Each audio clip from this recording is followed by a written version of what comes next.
देश के अलग अलग राज्यों में अलग अलग भगवान के मंदिर हैं। इन मंदिरों में देश भर से श्रद्धालु दर्शन पूजन के लिए आते हैं।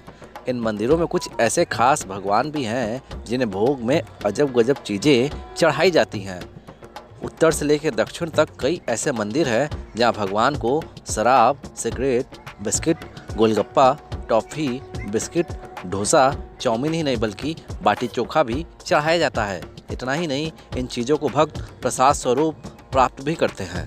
अखिल भारतीय संत समिति के राष्ट्रीय महामंत्री स्वामी जितेंद्रानंद सरस्वती ने बताया कि अलग अलग जगहों पर भगवान को लोक आस्था, परंपरा और संस्कृति के हिसाब से उन्हें भोग लगाया जाता है। पूजा की अलग अलग पद्धतियाँ संपूर्ण भारत में अलग अलग प्रकार से वहाँ के भूगोल, वातावरण के अनुसार वहाँ के अपने अपने भोजन हैं।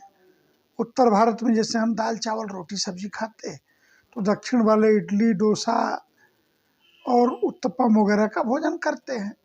तो स्वाभाविक है कि जो उनके पास उपलब्ध है वो अपने भगवान को मंदिरों में चढ़ाते हैं। वहीं काशी के जाने माने विद्वान स्वामी कन्हैया महाराज ने बताया कि अलग अलग मंदिरों की अलग अलग मान्यता है, जिसके मुताबिक भगवान को भक्त भाव और समर्पण के साथ उनके हिसाब से भोग लगाते हैं और फिर प्रसाद पाते हैं। यूपी के वाराणसी में काशी के कोतवाल बाबा काल भैरव का प्राचीन मंदिर है। इस मंदिर में बाबा को शराब का भोग लगाया जाता है। इसके साथ ही भक्तों में इसे प्रसाद स्वरूप वितरित भी किया जाता है। सैकड़ों सालों से ये परंपरा निरंतर चली आ रही है। काशी के अलावा यूपी के मेरठ में धन्ना बाबा का मंदिर है। लगभग 400 साल पुराने इस मंदिर में सिगरेट का भोग लगाया जाता है।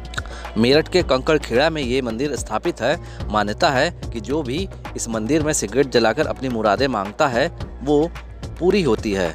गिरहा समाज के इस मंदिर में दूर दूर से श्रद्धालु दर्शन के लिए आते हैं। इसके अलावा यूपी के अयोध्या में रामलला को भी रबड़ी का भोग लगाया जाता है। इस साल से ही श्री राम जन्मभूमि तीर्थ क्षेत्र ने इस नई परंपरा की शुरुआत की है।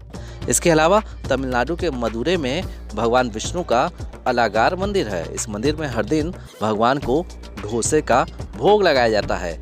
इसके अलावा भक्तों में प्रसाद स्वरूप इसका वितरण भी होता है। ये मंदिर बेहद फेमस है। अयोध्या के रामलला के अलावा बात यदि काशी के बाबा विश्वनाथ की करें तो उन्हें भी पान और गोलगप्पे का भोग लगाया जाता है। सभी पहर की आरती के बाद बाबा विश्वनाथ को पान चढ़ता है, जबकि शाम के वक्त होने वाली आरती में उन्हें गोलगप्पा चढ़ाया जाता है। हालांकि इन चीज़ों से इतर उन्हें लड्डू, मेवा, पेड़ा, भांग आदि का भोग भी हर दिन लगता है।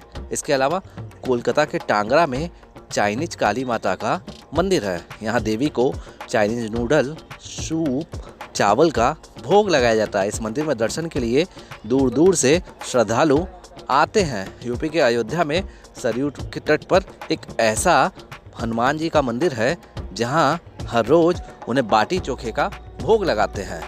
देखिए, हमारे धार्मिक शास्त्रों में ईश्वर को प्राप्त करने का अनेकों रास्ते बने हुए, अनेकों विधान हैं। कोई किसी तरह से भक्ति करता है, कोई किसी तरह से भक्ति करता है। राजा है, सोना चांदी गहना चढ़ाता है। गरीब है, वो तुलसी का पत्ता चढ़ाता है। जिसकी जैसी भावना वैसे भगवान की पूजा करता है।